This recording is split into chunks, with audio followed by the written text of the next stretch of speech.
dari tadi kan ngomong karbon, terus habis itu ngomong tentang blockchain. Apakah ini dua bisa menopang 8% Bapak kita semua, Bapak Prabowo, 8% pertumbuhan ekonomi? Dan apakah Bang Osko confident nih Pak Prabowo bisa 8% sebentar? Jadi menurut gue itu memang waktu itu priceless ya. Jadi waktu itu nggak bisa diputar kembali. Dan ujungnya yang ada adalah penyesalan. Oke, tapi kalau bisa dirupiahin nih Bang, 1 jam Bang Osko Berlin punya waktu, itu berapa harganya? Dirupiahkan. Gue kan kalau 100 juta gue pakai beli karbon kredit kan. Masuk Pak Eko. Ya, cuman kalau gue harus memilih dari 4 ini,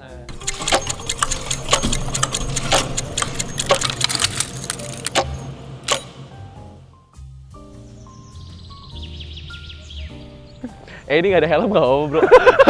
Wih kok takut sih? Dan jujur, lu bisa Saya gede banget naik soalnya. kuda nggak sih Jon? Gue udah ngeles bro, Sekali. sekali. Boleh.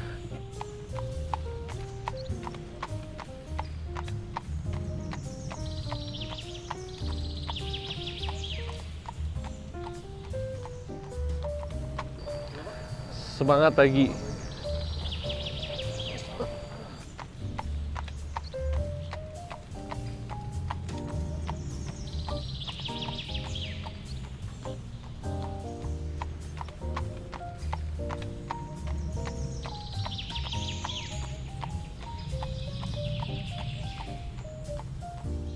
Oke, welcome aja fam. Jadi hari ini kita kedatangan Bang Osko Berlin, sesepuh. Waduh. jangan sesepuh tua banget gue. Kan gue Gen Z juga. Aduh, nggak lagi bang. Iya kan? Nggak bisa lagi. Jadi tadi kita bisa aktivitas berkuda bersama buat nyobain experience berkuda. Dan sekarang kita mau ngobrol-ngobrol untuk sharing-sharing di Nusantara Polo Club. Gitu. Pertama kita mau thank you dulu Yes. buat tempat ini, Nusantara Polo Club, untuk menyediakan this place buat collab bareng sama Raja Jam. Thank you banget Mbak Rara atau Mas Novel. Thank you udah sediain tempatnya kita secara gratis nih. Amin. Luar biasa. Luar biasa. Dari Nusantara Polo Club ya. Yes. Mantap. Nah sekarang mungkin tanya ke Bang Osko ya. Ya. Bang, gue mau tanya dong Bang, nama lu itu siapa sih? Kenapa bisa namain Osko Berlin gitu? Iya. Jadi sebenarnya nama lengkap gue tuh Osko Olfriadi Letunggamu. Oke. Nah, memang kalau di Instagram tulisannya Osko Berlin. Jadi gini, memang waktu gue sekolah di Jerman itu kita tuh dinamakan berdasarkan kotanya. Karena jarang anak-anak Indonesia kan. Oh iya benar. Terus banyak juga kita yang nama-namanya mirip. Contohnya Adi, Bambang, Agus, ya kan? Nah, jadi kebiasaan setiap nama tuh Adi mana? Adi Berlin, Adi Hanover, kan gitu. Jadi di penamanya selalu berdasarkan nama gitu. Ini ngomong soal Bang Osko ngomongnya versi merendahnya. Oke. Versi meroketnya itu sebenarnya karena Berlin itu daerah kekuasaannya Bang Osko. Oh, lu berarti Jonas Melbourne dong? Oh iya, sebenarnya lu harus namanya Jonas Melbourne. Dimasing-masing kan sama dia. Harus begitu loh. Nanti tapi kalau di Australia kan banyak orang Indonesia. Iya. Terus udah nggak pakai kota, pakai sababnya. Pakai sababnya. Banyak banget lagi orang Indonesia, nggak bisa ini hak milik kayak lu Bang. Kalau udah hak milik ke Pak Berlin dah. Iya. Oke. Nah, tadi kan kita udah coba berkuda nih Bang ya. Nah, tadi kan udah sempat ngobrol dikit, ternyata ada beda-beda nih kudanya nih. Kayak ada yang kuda polo seperti ini, ada yang kuda equestrian ya. Iya, jadi beda itu apa? Jadi kalau di struktur kan kita tuh berkuda itu di Indonesia ada perkumpulannya, namanya Pordasi, Perkumpulan Olahraga Berkuda Seluruh Indonesia. Jadi namanya Pordasi. Ada beberapa komisinya, yaitu kecabangan-kecabangan lah gitu ya. Itu ada 4. Nah, yang pertama ada polo di sini, ada equestrian itu jumping. Kalau polo ini kan berkuda sambil bermain untuk memukul bolanya. Bola, betul. Nah, terus kemudian ada equestrian itu yang lompat. Nah, terus kemudian ada pacu. Oke. Ya, pacu itu yang biasanya dia meningkatkannya ke speednya, kecepatannya. Jadi itu game juga. Nah, yang keempat itu adalah horseback archery. Horseback archery. Horseback archery itu berkuda dan memanah. Jadi sambil berkuda dia harus sambil mana? Iya. Tapi itu menurut saya PRT. PR. Jangan Betul. Tapi menurut saya itu paling seksi karena melatih antara kecepatan, keterampilan dan juga fokus konsentrasi. Susah loh. Bener. Gila. Kita aja kalau lihat polo ya kita berkuda, Wah, gila ya. kita mukul bolanya gitu. Kita biasa aja kan di equestrian pegangnya 2 kan. Nah ini satu pegang talinya cuma 1. Saya juga sempat bingung juga kan. Bagaimana caranya nih 1 doang kan? Karena satunya lagi pegang tongkat kan. Nah menurut saya semuanya memang mempunyai ciri khas masing-masing. Tapi kalau berkuda dan memanah susah sih menurut saya sih. Memanah aja saya belum tentu masuk, ya kan? Apalagi berkuda dan memanah. Kalau misalkan mana kudanya dipegang pakai apa? Ya ditahan pakai paha. Oh, pakai paha dulu. Iya, ditahan. Biasanya sampai ke belakang-belakang gitu kan Bang, ada kan? Ada nggak Bang tuh yang Enggak, belakang? dia Gini-gini gitu. dia kan speed juga ya, karena itu kan harus kecepatan juga. Jadi dia berkuda, kemudian dia naik, dia memanah, tas gitu. Sama kayak polo, kita golf aja nggak kena boleh ya. Itu di pesantren-pesantren kita di Indonesia ini banyak santri-santri kita hebat-hebat. Santri-santri Iya. yang hebat di sini ya. Ya cuman kan kalau kita di negara di Arab dan di beberapa negara Commonwealth itu juga banyak game-game yang berkuda dan memanah. Nah, di kita kebiasaan kan karena safety, mungkin karena di sana juga nggak ada alat kelengkapan. Biasa mereka pakai sarungan, pakai sendal. Nah, kalau itu kan sebenarnya bentuk safety sih ketika mereka harus pakai sepatu yang proper. Tapi skill orang-orang kita hebat-hebat. Oke, tapi Santri-santri kita hebat-hebat lah. apa hubungannya di olah cabur ini dengan santri-santri atau Arab-Arab Bang?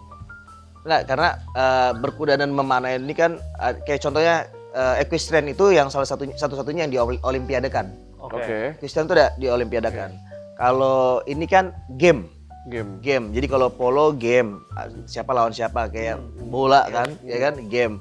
Kalau pacu juga game, Iya. ya kan siapa yang tercepat, gitu kan. Nah, ada gamenya. Nah, horseback archery itu juga ada nggak semuanya orang ada game liganya gitu.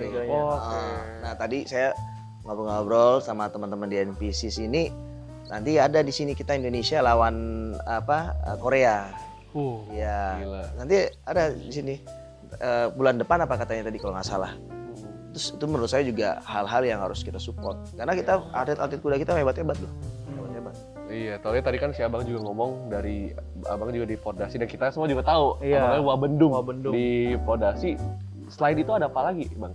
Selain organisasi Pordasi di Wabendum, ada organisasi lain lah kah? Yang ya saya di organisasi olahraga atau Olahraga maupun di politik. Apapun. kalau di organisasi masyarakat aja saya dulu ketua umum alumni Jerman. Wow, ini benar penguasa berarti bro. Bilang gue Jonas Melbourne bukan alumni Australia gue. Kebetulan Jago Pak. Kebetulan kita dipercaya sama teman-teman ya kan memenangkan kongres. Jadi saya ketua umum alumni Jerman periode 2017-2020. Wow. Nah, sebelumnya saya di diaspora, sekjen diaspora Indonesian Australian Indonesian Diaspora Network Australia. Siap. Nah, jadi tahun 2015 sampai 2017 lalu saya di Kadin dan yang lain-lainnya gitu. Oke. Kalau politik saya di tim kampanye nasional Pak Prabowo dan Mas Gibran. Iya, kita sama di Tekan Fanta kan Bang. Betul. Ketemunya di sana ya kalian berdua ya? Komandan kita ini. Komandan ini sesepuh ini. Nah, gitu. Kita kan sama-sama umur kan. Pantai ini kan yang muda-muda, termasuk kita juga muda kan. Oke. Nah, kalau misalkan aku lihat juga nih di Instagram Bang Osko dan lain-lain. Bang Osko nih juga termasuk dari Dewan Pakar Asosiasi Ahli Emisi Karbon Indonesia ya? Iya. Oke. Jadi Boleh diceritain nggak Bang gimana tuh? Jadi sebenarnya asosiasi ini kita concern kepada tata niaga perkembangan tentang dunia karbon Indonesia.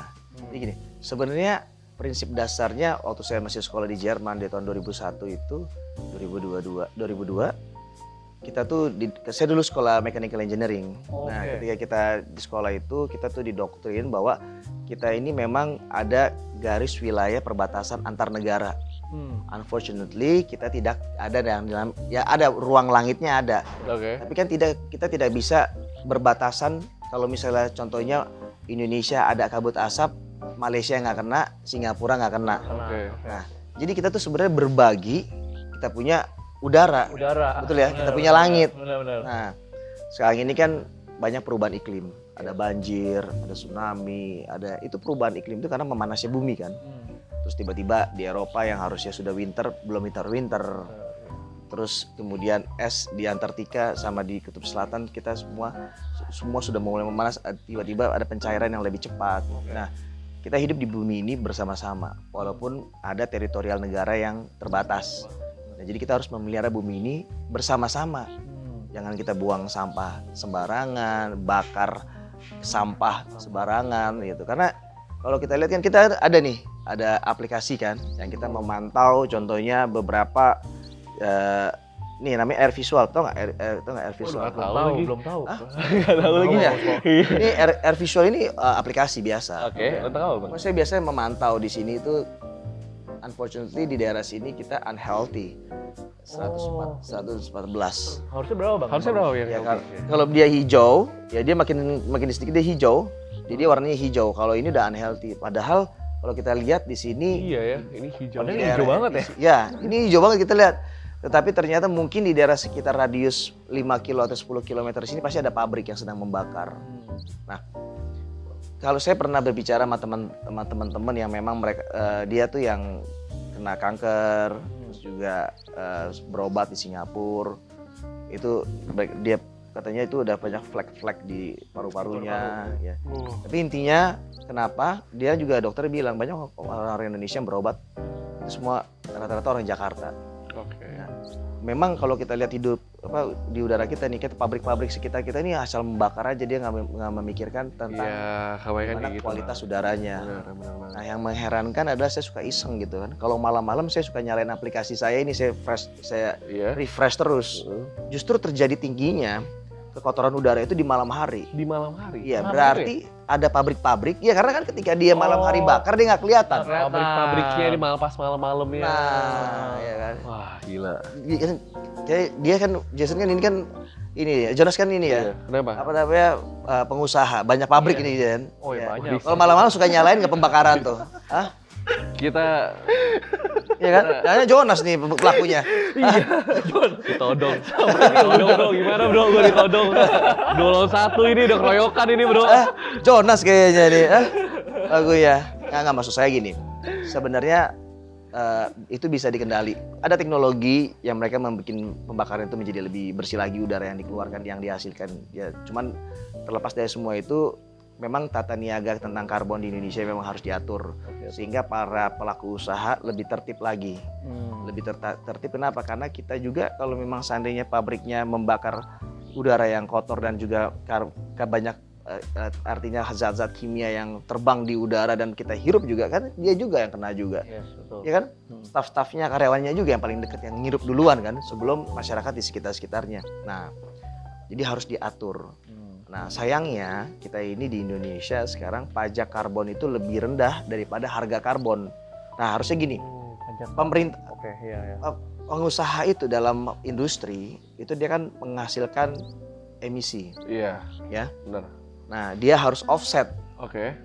perusahaannya sehingga dia bilang zero emisi. Emisi. Iya. Bagaimana caranya? Dia membeli karbon, Oke. ya kan? Oke. Dia membeli karbon kredit. Eh, Namanya.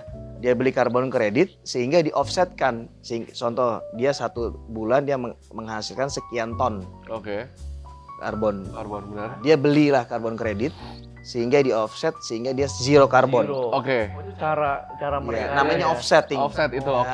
oke. Nah, di sini di Indonesia harga pajak karbon masih lebih rendah dari harga karbonnya, karbon kreditnya. Oke. Jadi pengusaha, ya ini paling otak duit lagi langsung jalan pasti. Iya. Kalkulator mana kalkulator? Jadi kalau kita pengusaha pasti mikirnya daripada gua beli karbon, gua offset, karbon kredit gua offset, lebih baik gua bayar pajak. Karena pajak lebih murah dari daripada karbon harga offset. karbonnya. Iya, ngerti. Harga pajak karbon 30.000 per ton, ya. harga karbon kreditnya Hah? itu 56.000 sampai 60.000 jadi akhirnya per mau ton. bayar pajak. Lalu kalau jadi pengusaha gimana? Iya Lu kan sih. pengusaha. Enggak sih, kalau gue pasti carbon offset lah. Ini Masuk ya. Nah, kayak gini-gini tuh sebenarnya yang kita tuh perlu adanya pembentukan sebuah badan Iya. yang mengatur tentang carbon trading dan juga tata niaga karbon, pengembangan dunia karbon, dan sebenarnya semua itu bisa di blockchain kan? Oke. Bisa. Ini futuristik banget ya. Bentar. Dari karbon ke blockchain. Gue dari karbon tadi gue udah mikir udah panjang banget tuh. Bisa di blockchain. Sekarang Ya, masuk blockchain. saya baru kemarin saya sekolah lagi di Indonesia, sekolah hukum S1. Oke. Kemarin saya baru ada sidang, saya punya jurnal penguji saya. Jadi tema saya itu memang lebih kepada implikasi blockchain di Indonesia, tapi persepsi hukumnya di Oke. kasus perdata aja. Jadi memang kalau kita tata niaga karbon, kemudian kita atur dengan kita manage dengan teknologi blockchain, karena blockchain itu terkait dengan transparansi. Iya. Setelah itu blockchainnya ada regulasi hukum ya, terhadap teknologi blockchainnya. Oke. Kemudian setelah itu dunia tata niaga karbonnya dipakai teknologi blockchain dalam transparansinya. Oke. Maka kita bisa menghitung, contohnya mobil kamu pakai mobil apa? Belum elektrik kan? Atau Belum. EV? Belum Belum kan? belum. Nah, jadi kamu setiap 100 km tuh kamu menghasilkan berapa karbon. Nah, itu dihitung. Nah, berarti kan kamu harus bayar karbon kredit kan? Kalau kredit Iya, iya benar kan? Iya, iya. Kalau memang harga pajaknya udah dinaikin, Iya. jadi harga pajak karbon tuh harus dinaikin. Iya. Sehingga para pelaku yang menghasilkan emisi ini mereka membeli karbon kredit. Kalau kredit bukan Iya kan? pajak jadi. Nah, Ya. Tetapi dengan ada kalau kita pakai blockchain, semua ketahuan setiap mobil, setiap pabrik, setiap rumah yang menghasilkan karbon itu, dia akan bisa dihitung berapa dia menghasilkan karbonnya. Nah, nggak hanya itu. Pasti kan ada gejolak dong. Iya. Gejolaknya apa? Gejolaknya adalah, ya kalau gitu ngapain, biar aja pajaknya rendah. Iya. Kenapa gua harus beli karbon kredit? Iya. Ya kan? Nah, di luar negeri itu ada namanya tax deductible. Kamu bayar pajak nggak Oke. semuanya? Bayar Bayar kita. Nah, jadi pajak yang kamu bayarkan dengan karbon kredit yang kamu beli Iya. itu bisa di tax deductible. Oke. Nah, kamu kan lulusan Australia kan, pasti tahu. Ngerti. ngerti. Jadi sebenarnya kamu nggak bayar apa-apa. Nggak bayar apa, tapi Nggak bayar apa-apa. bayar karbon Diambil dari pajak yang kamu bayarkan. bayarkan bener. Ngerti nggak maksudnya? Iya. Kan kamu udah bayar pajak kan? Udah bayar pajak terus akhirnya ke transfer ke Nah, karbon. setiap bulan kamu bayar pajak berapa? Agak nggak jujur kayaknya. Agak Todong lagi. agak pura-pura gila tiba-tiba ya. Anggaplah kamu bayar contoh aja ya. Contoh 100 juta. Ini contoh. Walaupun pendapatan kamu mungkin 10 miliar kali ya. Amin. Anggaplah kamu 100 juta. Terus kamu nih sebagai pribadi, bukan sebagai perusahaan. Kamu sebagai pribadi, kamu membayar pajak setiap bulannya dari usaha kamu, pekerjaan kamu 100 juta. Oke. Kamu bayar dong ke negara kan? Iya. Oke, pemerintah, saya bayar pajak lewat kantor pajak 100 juta. Oke. Kamu pribadi, terlepas dari perusahaan ya, kamu pribadi pakai mobil diesel misalnya. Iya. Rumahmu, kamu pakai listrik. Iya. Listrik dari EV. ya, listrik kan dari batubara kan? Iya, batubara benar ya. Iya kan? Sorry. Kan belum, Iya, sorry. kecuali pakai geothermal. Iya, benar ya. Masih di Jakarta kan? Iya, ngerti. Masih pakai batubara berarti. Iya. Terus kamu ada motor. Iya. Terus kamu kalau kemana-mana dalam satu bulan itu kamu ke Bali misalnya, kamu kan naik pesawat kan? Iya. Iya kan? Naik pesawat, terus Wah, itu dihitung kapal semua. laut, dihitung semua. Juga. Nah, Lu bayar berapa ya? akhirnya ya nggak banyak kalau ke personal. Misalnya satu bulan kamu bayar karbon kredit untuk supaya kamu mendeklar bahwa kamu zero karbon Iya. emisi, jadi kamu 0%. Ya kan? Kamu bayar misalnya 10 juta. Nah 10 juta ini nggak pakai uang kamu. Pakai Pajak tersebut. Kamu bayar dulu dong 10 juta. Ya kan? Untuk Jadi beli. pajaknya Kamu 10 juta. beli karbon kredit dulu. Iya. Untuk mendeklar bahwa kamu Zero. zero. 0% emisi. Ya. Nah, setelah itu kamu berkasihkan ke kantor pajak, saya sudah bayar pajak untuk karbon ini. Deductible. Deductible. Jadi 90 juta. Supaya yang aku harus bayar. supaya kamu tetap bayar 100 juta. Bayar 100 juta. Supaya uang 10 juta kamu yang kamu udah bayarkan untuk beli karbon kredit itu dikembalikan. Balikin. Oh, cashback. Cashback. Cashback kira-kira. Iya. Jadi itu fair kan. Oh, di luar negeri kayak gitu semua. Ya, berarti. Di luar negeri pakai begitu Iya, semua. Aku nggak Dan tahu. tidak ada dusta di antara kita, antara pemerintah, perusahaan, dan juga individu. Itu tidak ada lagi dusta. Kenapa? Karena ada transparansi di situ. Kita ada blockchain-nya. Iya, karena nanti akan didefinisikan. Misalnya kamu mobilnya bagus banget kayak gitu, itu Mercedes apa? Boleh todong ketiga kali bro. Wokate. Kamu kan declare di dalam SPT kamu. Kamu harus declare kamu punya apa. Misalnya Mercedes-Benz yang paling baru. Menghasilkan nanti di Mercedes itu akan terlihat di situ terhitung berapa karbon yang dihasilkan. Itu bisa dihitung. Oke. Nah, baru kemudian kamu laporkan ke pajak karena kamu bayar dulu beli karbon kredit, setelah itu kamu lapor ke pajak. Keren kan? Ya, ini ahli bidang karbon udah masuk di asosiasi ahli karbon, dewan pakarnya pula udah double bro. Bukan. Kita ini sebenarnya kadang-kadang pemerintah dan juga pelaku usaha di Indonesia masih sebenarnya mereka udah tahu. Cuman kan masih ragu-ragu dalam mengimplementasikannya. Jadi memang harus adanya regulasi. Kemudian ada juga tata niaga dalam mengembangkan juga terkait dengan monitoring bagaimana dunia karbon kita di Indonesia ini, karbon kredit kita di Indonesia ini bisa maksimal gitu. Ujungnya adalah ketika semua sudah tertata dengan baik, maka itu akan juga adding value kepada penerima negara. Nah, penerima negara dengan semua orang-orang memang sadar dengan itu, usaha, jadi pelaku usaha juga akan banyak yang tumbuh di dalam dunia ini teknologi hijau. Nah, itu dia yang aku mau tanya Bang Osko. Dari tadi kan ngomong karbon, terus habis itu ngomong tentang blockchain. Apakah ini dua bisa menopang 8% Bapak kita semua, Bapak Prabowo, 8% pertumbuhan ekonomi? Dan apakah Bang Osko confident nih Pak Prabowo bisa 8%? Sebelum ke 8% saya tahu lah. Sebelum itu kamu pengen tahu ini kita ada Kang tahu apa nih untuk supaya betul kan? Sharing-sharing yuk bro. Sharing-sharing yuk bro. Karena biasanya kalau pengusaha mau nanya 8% berarti ekonomi tumbuh kan? Tumbuh dong. Nah, ekonomi bisa tumbuh karena ada perannya pengusaha atau timbulnya pengusaha-pengusaha baru, ya kan, mikro dan menengah. Benar. Karena nggak bisa cuma di drive sama pengusaha besar. Ngerti. Ya, jadi sebenarnya kalau di dalam dunia energi itu ada green and clean energy. Oke. Ada kalau green pasti clean, kalau clean belum tentu green. Oke. Digest dulu. Oke. Contohnya apa tuh coba Bang? Ya kalau green energy itu seperti contohnya geothermal. Iya. Itu green energy. Clean energy itu gas. Dirty energy itu coal. Iya, the coal itu the TNG, benar. Selain green juga ada energi baru dan terbarukan seperti solar panel, terus pembangkit listrik tenaga air, yang di drive sama air, angin. Jadi itu semua juga salah satu energi yang hijau. Nah, itu mereka juga ikan memproduksi karbon kredit juga. Nah, tapi terlepas dari semuanya, kalau ketika kita sadar dan regulasinya bagus, maka pelaku-pelaku di dalam bidang bisnis hijau ini, itu green business ini memang mereka akan mendapatkan juga pertama insentif dari pemerintah, memberikan juga lingkungan kita menjadi lebih bersih lagi karena mereka sadar terhadap green, ya green, maksudnya benar-benar yang lingkungan yang benar-benar layak untuk kita konsumsi dan kita hirup. Tapi yang ketiga kita juga bisa menciptakan lapangan pekerjaan yang banyak. Nah dengan itu maka itu kita bisa mendorong kepada pertumbuhan ekonomi yang signifikan. Siap. Karena gini, penghitungan saya rasa para ekonom ya, kalau saya kan para ekonom, saya hanya membaca saja diperkirakan tahun depan di 5,2% pertumbuhan.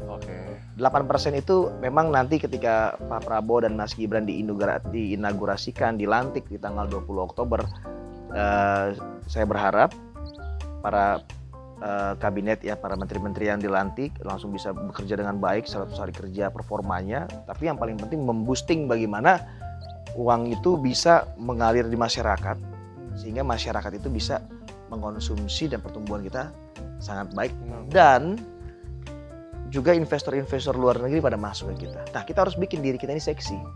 Nah, makanya kayak contohnya makan siang gratis. Ngerti.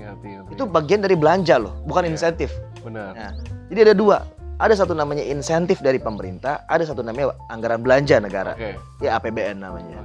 Ya, tapi kalau insentif itu dimasukkan kayak kita punya kesehatan, ya BPJS kesehatan, BPJS tenaga. Kalau tenaga kerja kan dibayar perusahaan. Benar. Yang nggak mampu kan mendapat BPJS, Kartu Indonesia Pintar, Indonesia masuk Pintar, edukasi, benar. ya kan? Iya. Itu insentif kan? insentif. Nah, ini kalau misalnya makan siang, setahu saya yang saya baca itu memang mengarahkannya kepada anggaran untuk belanja. Nah, ketika itu dikucurkan ke bawah untuk menaikkan nilai gizi dari anak-anak muda kita, itu kita berarti investasi for the next generation. Mencegah stunting. Stunting itu adalah ujungnya bahwa kita akan memperbaiki generasi yang ke depan menjadi lebih baik lagi. Iya, benar. Ya kan? Bayangkan kalau susunya bagus, ya makan siang proteinnya bagus, kalsiumnya bagus. Saya ini tinggi cuma 168. The next generation mereka akan lebih tinggi-tinggi. Badannya kuat, badannya tinggi, otaknya pintar, dan mukanya ganteng kayak kamu berdua, ya kan? Iya, iya kan? Maka kalau kita lihat seperti itu, 8% itu akan dapat tercapai. Oke. Namun saya sampaikan di geopolitik kita di bagian Eropa masih memanas antara Ukraina dengan juga Rusia. Oke. Masuk ke Middle East, Israel dan Palestina juga masuk. Iya. Apa namanya, keadaan yang masih hot ya. Hot ya, benar. Nah, masuk lagi ke wilayah Asia, Laut Cina Selatan selalu bergejolak. Baru kemarin saya baca di media di Kepulauan Riau, kapal-kapal Amerika melintas dengan armada jet tempur yang penuh. Waduh. Wah, melintas di situ, di Natuna di atas. Oke. Jadi ini kan berarti kan semua lagi siap dan sigap, ya kan? Salah satu aja jadi kompor gas, kelar kita ini, ya kan? World War III, bro. Ya, kita berdoa sih supaya enggak. Jangan. Namun saya sampaikan bahwa 8% itu bisa. Iya. Namun harus perlu ada penguatan dan exercise yang lebih dari para kabinet yang baru yang dibentuk ini nanti. Siap. Itu sih mungkin yang dari saya. Waduh. Ini Berat banget ya, bro ya. Aduh, ini dalam banget. Otak udah luber, bro. tadi gua denger, ini dalamnya panjang banget, Pak. Itu cukup.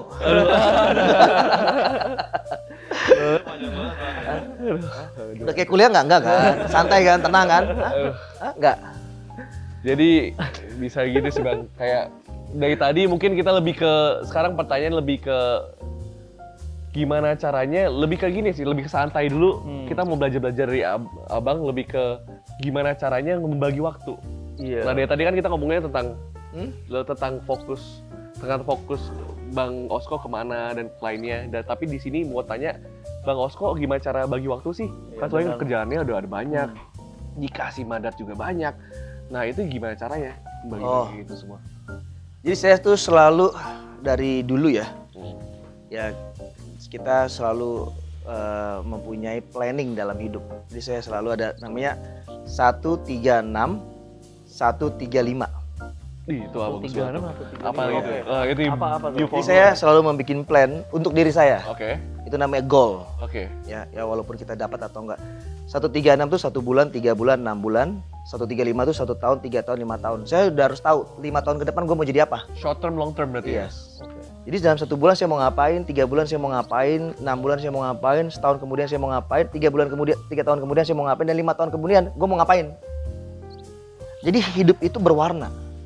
Iya. Kalau kita jalani hidup kita cuman polos-polos aja, Ambar. bangun tidur nggak semangat, gerak pelan, minum kopi, ngangkat cangkir pelan.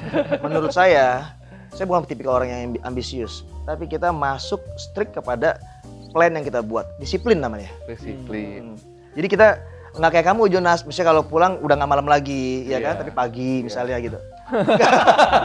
Kena lagi 5 kali Jas, gue kena lagi. Nggak, maksudnya memang kalau Jonas itu memang gitu, dia kalau malam itu dia kalau sebelum tidur dia berdoa dulu. Pasti. Aminnya pagi. Gue belum tahu udah tidur ya. Ada pause dulu nanti. Ada pause dulu. Pagi, ya. Jadi gitu. Jadi menurut gua anak-anak muda, Siap. Gimana? termasuk gua, Oke. termasuk gua kan gitu. Iya, boleh. Ya, kita selalu boleh lah kita dream big kan. Iya. Kita sketch, kita punya kehidupan, gue 5 tahun lagi mau ngapain. Sketch aja nggak apa-apa. Kamu harus belajar menulis. Kamu mau ngapain sampai 5 tahun ke depan. Belajar. Karena ketika kamu menulis, kamu beriman atas perkataan kamu dan penulisan kamu. Benar. Kalau kamu nggak pernah beriman atas perkataan dan menulis itu, kamu nggak akan tahu finish line kamu di mana. Iya. Walaupun nanti ujungnya kamu nggak akan pernah mungkin achieve itu. Jadi saya waktu kuliah, selalu saya mempersiapkan diri ujian saya untuk 100%. Wah, gila. Karena kalau meleset dikit saya 90 kan. Iya. Tapi kalau gue cuma lulus, cuman mempersiapkan diri untuk lulus 60%, meleset dikit gue 50. Iya, benar. Betul nggak? Iya. Bukan menjadi orang yang ambisius, bukan. Cuman kita mau selalu mengerjakan itu semuanya optimal. Makanya karya-karya kita itu selalu optimal, nggak pernah setengah. Benar. Ini persis katanya Bung Karno. Apa tuh? Dream as high as you can. Kalau lu jatuh, lu di awan-awan. Iya, nggak di bumi. Tadi bumi. Hebat ini.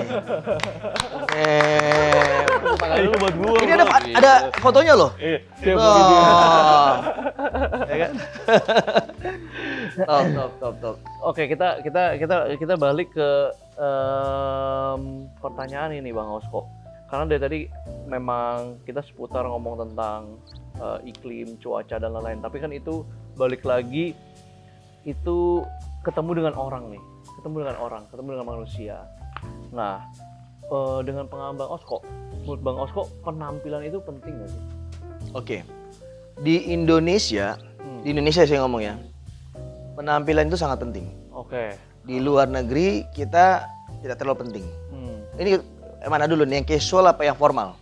Kalau formal ya semua penting. Yes. Karena kita harus dress up Pasti. formal. Iya. Tetapi di sini kalau di sini ini memang sangat penting dia. Karena kita masih dilihat bagaimana kita berpenampilan. Oke. Ini kalau kita berteman, mungkin teman kita penampilannya kita nggak sama, mungkin mereka terasa kayaknya agak beda dia, Betul.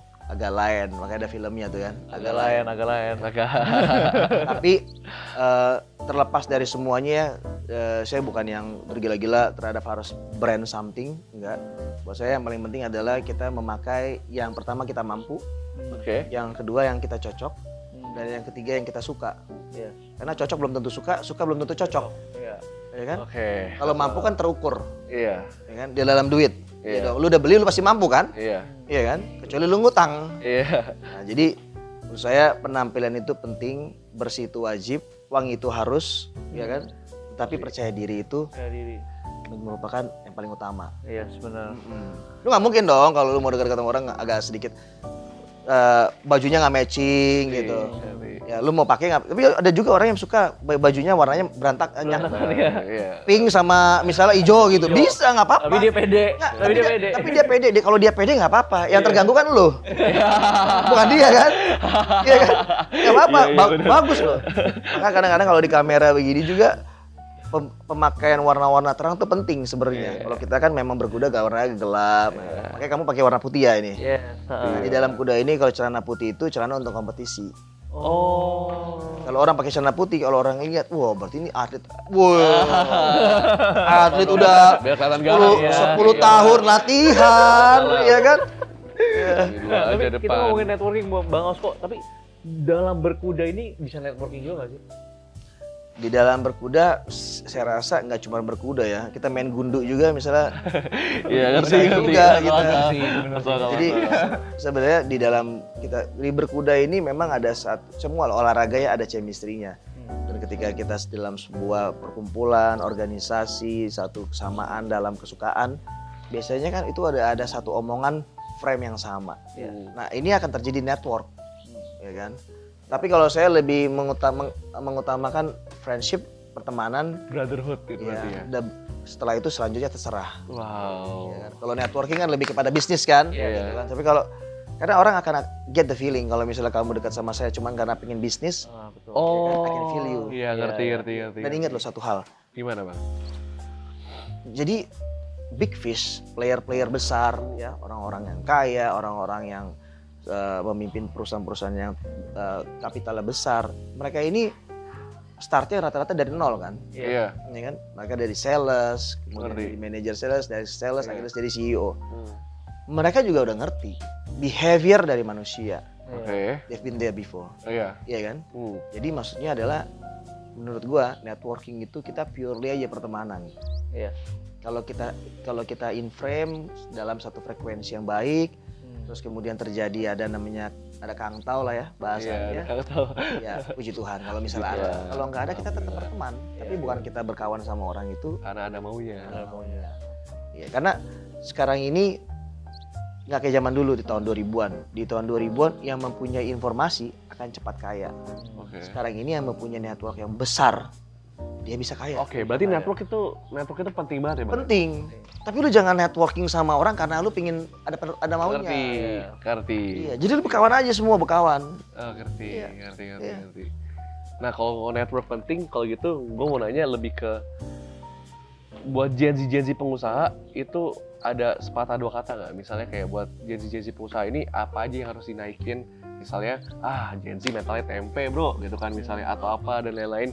Lebih ke internalnya, apa yang harus diubah dan lebih ke gimana sih cara jadi Bang Osko Berlin gitu kan? Ya, jadi sebenarnya kalau saya mau encourage untuk Gen Z, terutama yang pengusaha-pengusaha ya, kalau dari segi internal ya, pertama adalah jangan biarkan dirimu dipandang rendah karena engkau muda.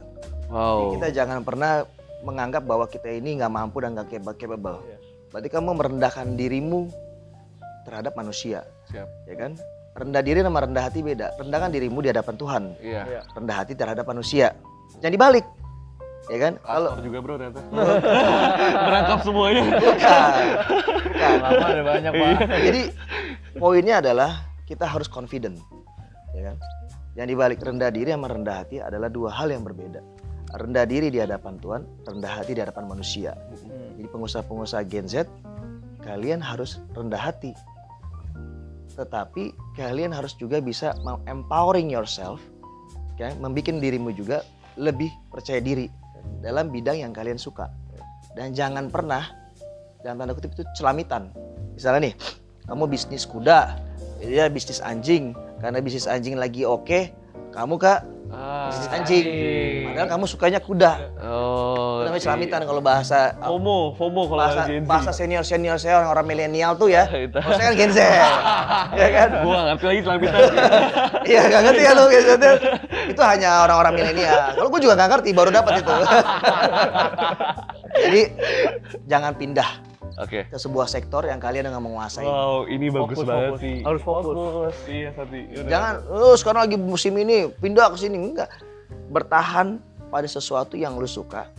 Karena yang lu suka itu nggak akan berat jalaninnya. Iya. Terus lu confident dalam menjalaninya. Bisnis apapun jadi. Ya kan? Apa aja lu mau bilang, ini lagi nggak tren lah, ini enggak, jadi juga. Ngerti. Orang jualan mie ayam dari zaman dulu sampai sekarang jualan mie ayam. Masih jalan lagi. Iya kan, betul nggak? Iya kan? Bener. Gitu sih, kalau menurut gue sih itu. Nggak perlu banyak-banyak, Gen Z nggak perlu banyak dinasihati. Tidak. Makin banyak dinasihati nggak denger dia juga. Gue juga Gen Z juga kan. Oh iya. I can feel you guys. Gue mau ngomong tapi takut karma bro. Belum aja John. Iya, udah deh. Belum aja. Iya, udah deh. Jadi gimana? Lu udah terakhir dah ini last question. Ini kita biasanya di beberapa pertanyaan terakhir ini kita bisa selalu tanyain ke bintang tamu kita. Iya. Nah, yang pertama gini Bang Osko. Seberapa penting waktu Bang Osko Berlin? Waktu.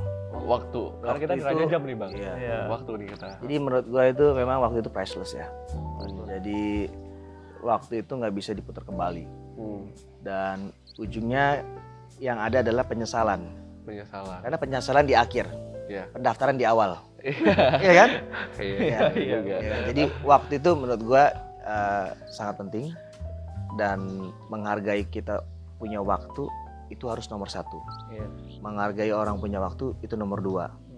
Tapi kalau kita berjanjian sama orang misalnya jam 7, kita menghargai diri kita datang jam 7. Sama juga seperti orang. Orang juga kan, kalau kita menghargai diri kita taruh jam 7, ada orang yang datang jam 8. Berarti dia menghargai dirinya jam 8. Jadi ini sebagai bentuk komitmen. Ya kan? Kecuali ada sesuatu yang memang kita itu tiba-tiba mobil kita tabrakan. Nah, jadi menurut saya itu waktu itu adalah segalanya. Jadi jangan dipakai waktu kita itu untuk buang-buang yang hal-hal yang nggak berguna. Iya. Saya itu nggak pernah loh. Jadi saya sirik atau iri sama orang karena kita nggak ada waktu untuk begitu. Iya. Jadi apa yang ada di depan mata kita kerjain. Karena yang udah di pinggir itu kita nggak usah fokus karena itu bukan milik kita. Nggak bisa dikontrol juga Bang. Nggak bisa dikontrol juga. Jadi pakailah waktu kita untuk mengembangkan apa yang ada di depan kita. Gitu sih. Wah ini ya, tapi kalau level Bang Osko nggak usah sirik kanan kiri lagi bro. Kanan kiri yang sirik sama dia. Ya pasti lah bro. Enggak. Dulu gue waktu sekolah juga gitu. Gue fokus waktu itu sekolah. Waktu gue S1 tuh gue kan nggak punya apa-apa ya. Jadi gue mau pulang ke Indonesia kalau gagal malu, ya kan. Terus kita kan schedule sekolahnya tuh 4 tahun, 5 tahun ya di S1 kita. Terus gue manage, gue nggak pernah bingung nih. Pokoknya gue cuma satu fokus, satu titik. Setiap pagi gue bangun, gue tulis di setiap tembok gue tuh 100% lulus cepat. Dan gue puji Tuhan S1 gue 2 tahun 3 bulan lulus di Jerman. Gila, 2 tahun 3 bulan. Cepet banget ya. Temen gue di Berlin rata-rata tuh lama loh biasanya. Iya nggak apa-apa, maksudnya beda-beda kan. Beda-beda. Itu permasalahan fokus. Jadi waktu lu pakai semaksimal mungkin dan lu fokus ke situ. Jadi pasti lu. Wah ini gampar gue sih. Gue kena gampar lagi. Gak ada yang digampar. Kayak waktu kan. Oke, tapi kalau bisa dirupiahin nih bang. 1 jam Bang Osko Berlin punya waktu itu berapa harganya? Dirupiahkan. Jadi gue tuh sebenarnya tidak bisa melihat waktu gue itu berdasarkan value dari mata uang. Gue juga kadang-kadang gue nolong orang, gue juga spending my time. Tiba-tiba gue duduk, tiba-tiba ada orang itu gue baru kenal, ternyata dia curhat tentang kehidupannya karena dia nyaman ngobrol sama kita. So saya berpikir saya akan menggunakan waktu saya untuk invest di orang-orang. Oke. Ya. Kayak contohnya pagi ini kita ketemu, kamu minta podcast. Siap, thank you abang. Saya juga spending Siap. waktu saya, Siap. tapi it's part of my investment Siap. in my life. Maksud saya Siap. investasi saya dalam hidup saya Siap. untuk anak-anak muda Siap. yang memang seperti kalian. Siap. Jadi nggak bisa dibilang kalau 1 jam itu saya sekian ribu dolar gitu. Bisa itu juga nggak fair. Karena ujung-ujungnya itu bukan cuma uang, tapi ada sebuah kepuasan di mana kita bisa memberkati orang lain dengan waktu kita. Wow. Itu sih. Pertanyaannya bagus banget, jawabannya bagus banget. Licin juga. Licin juga dia. Licin juga. Aduh, gue nggak bisa dipres lagi udah bagus banget, udah terlalu bagus. Udah. Gimana caranya bro? Gak bisa dipres. Duit tinggi, terus Ya, tinggi benar. juga kilas. Sur juga kita jadi kan. Iya. Oke, nah ini sekarang biasanya kita udah membawakan beberapa jam tangan yang kira-kira, waduh, cocok nggak sama Bang Osko. Jadi kemarin tuh kita udah cek nih. Ini jam mahal-mahal semua. Waduh. Kita bawain beberapa dan di sini sebenarnya gua dan Jonas akan coba mengira-ngira sebenarnya Bang Osko nih paling cocok sama yang mana. Nanti Bang Osko akan pilih dari 4 ini mana sih yang Bang Osko? Masalahnya saya nggak ada yang mampu dari beli jam ini. Waduh, Ya kan? capek. Jadi, Gue udah capek bro. Saya udah bingung. Ini merek-mereknya saya nggak kenal. Ini apa ini namanya? Nah, yang ini dia Rolex dia, Rhodium Diamond ini. Ini dia Datejust Rhodium Diamond. Ini untuk yang formal-formal dia. Jadi formal-formal dia rata-rata kesini. Nah, yang ini dia ada AP Rose Gold 42. Jadi ini untuk yang mungkin tulangnya lebih besar dan lebih sporty. Oke. Yang ini dia ada Rolex Sea Dweller Red. Ini dia size 43. Itu dipakai buat apa itu? Ini bisa dipakai buat diving. Oh. Ini bisa karena dia Ini diver bro. Oh, ini diver ini. Makin kita ke Labuan Bajo. Ini jam gue jam diving. Oh, Garmin diving. Oke, ya. Nah, ini dia memang kayak Sea Dweller, Submariner, Deep Sea gitu memang khusus dipakai untuk diving. Dan terakhir ini Yachtmaster 40 mm Grey Dial. Nah, coba John, menurut lu sama Ini udah. Lu nggak mikir. Gue udah tahu bro. Tapi kalau lu beli gini bang, lu jangan masukin juga. Oh gitu. Lu cuma pakai ini juga sakit juga hati kan. Masa diving pakai beginian bro. Tapi gue jujur ya, maksudnya gue ngeliat kalian senang ya masih muda-muda, ya kan.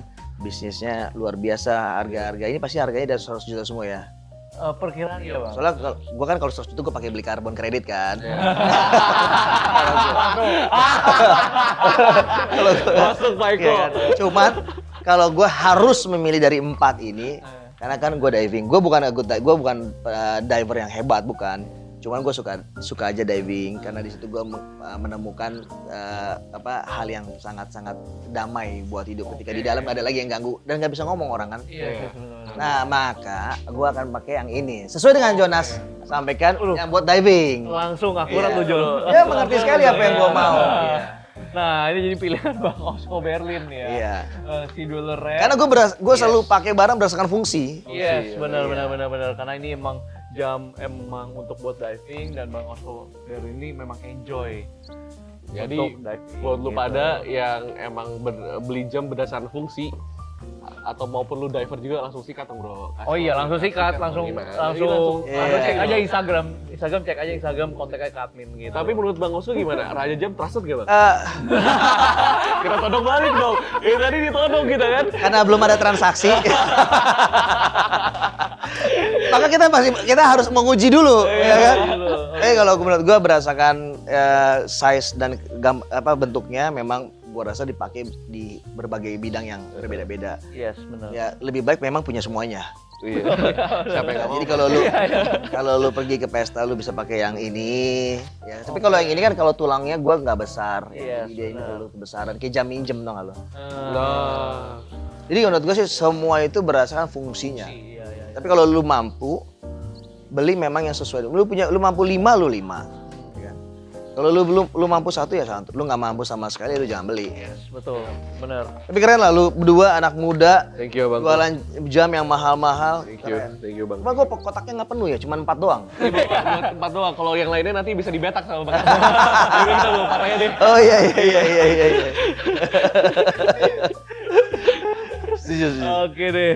Nah, itu dia guys obrolan kita hari ini, banyak banget info-info yang insightful, yang membuka wawasan baru ya menurut gue. Jujur Gila, aja seru kayak banget, bro. Nggak jujur bohong ini. gue juga mikirnya tadi agak capek. ini apa lagi nih? Nah, jadi thank you Bang Osko sama-sama ya. Thank you for mampir. having me. Yes, Bang. thank you banget udah bantu-bantu dan see you guys on the next video.